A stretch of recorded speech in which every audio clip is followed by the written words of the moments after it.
a couple of movements on betting lines that caught my attention. The Chargers were favored or getting 3.5 against the Chiefs at the Chiefs. They were getting 3.5. Now it's 4.5. The Vikings were getting 6 against the Cowboys. Now they're getting 5.5. Just little things like that. You know, I'm always curious. We get to midweek, and when the sharps decide that they're going to bet, but the Chargers now getting 4.5 against the Chiefs. I think the reality set in. The Chiefs and the Dolphins have the same record. I think they're both 6-7. And you go, wait, oh my gosh. Now, the Dolphins have played pretty well and tried to salvage a season with maybe a winning record when it's all said and done. But with the Chiefs, and you go, oh, that's when it starts to sink in of just how bad this has been. Now, and we love to do this, we react quickly and we jump to conclusions. If you're Andy Reid, do you want to stay around for this? Okay, they went in as a Super Bowl contender, maybe the best odds to go to the Super Bowl. Even as late as a couple of weeks ago, they were still in the mix to be the Super Bowl favorite from the AFC. And now it's, does Andy Reid want to stay around for this? Would he retire, maybe, get a front office job with the Chiefs?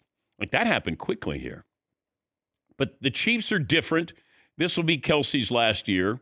They thought they shored up the offensive line. Still got to be able to run the football. As great as Mahomes is, and, Worthy and Rice got to be more consistent.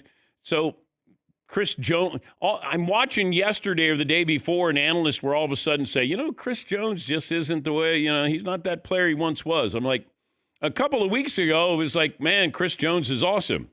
It happens quickly. Oh, Travis Kelce's washed. Okay, I was surprised he played one more year.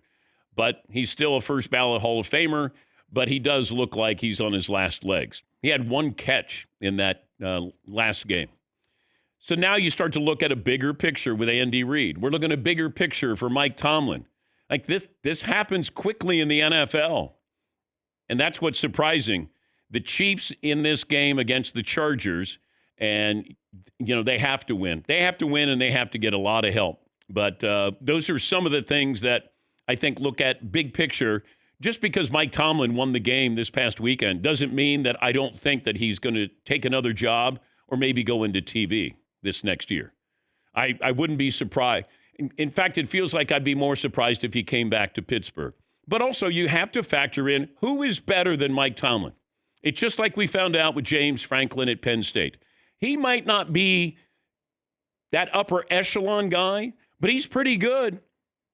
And you bring in Matt Campbell, who has been pretty good, but he doesn't beat the big teams. His record against, top 10 teams is not good. And you might be replacing James Franklin with Matt Campbell, and they're basically the same kind of coach. Be careful when you say we got to get rid of that guy. Who are we bringing in? And same thing with Mike Tomlin in Pittsburgh. Who are you bringing in who's going to be better than him? Now, do I think he's underachieved greatly in the last decade? Yes, I do. In that city, with that talent, yes, I do. But the key has been, and the key is for every one of these coaches, who's your quarterback? I mean, Aaron Rodgers, I don't think plays next year. Now you got to go in and get a quarterback. Mason Rudolph, he'll be a bridge quarterback. Can you get somebody? Is there somebody in there? Are you going to trade? You got to have a game plan here. If I'm Mike Tomlin and I'm part of the draft process, I'm like, I got to get a quarterback.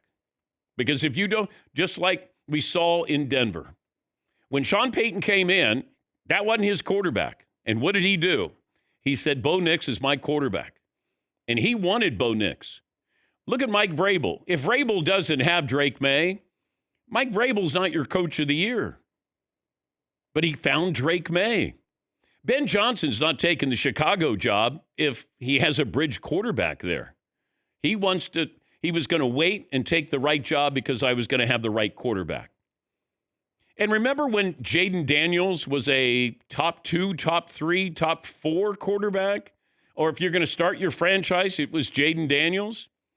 That was 3 months ago, 4 months ago. That changed. That's quick.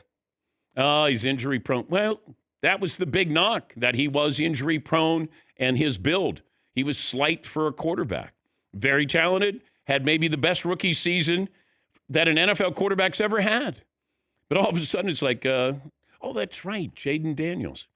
Because it wasn't long ago, if you were going to start your franchise with any quarterback now, people would have taken Jaden Daniels, and it would have been a landslide. Now, Drake May. Might even get a Bo Nix in there. Maybe Caleb Williams. But that's how quickly it changes in the NFL.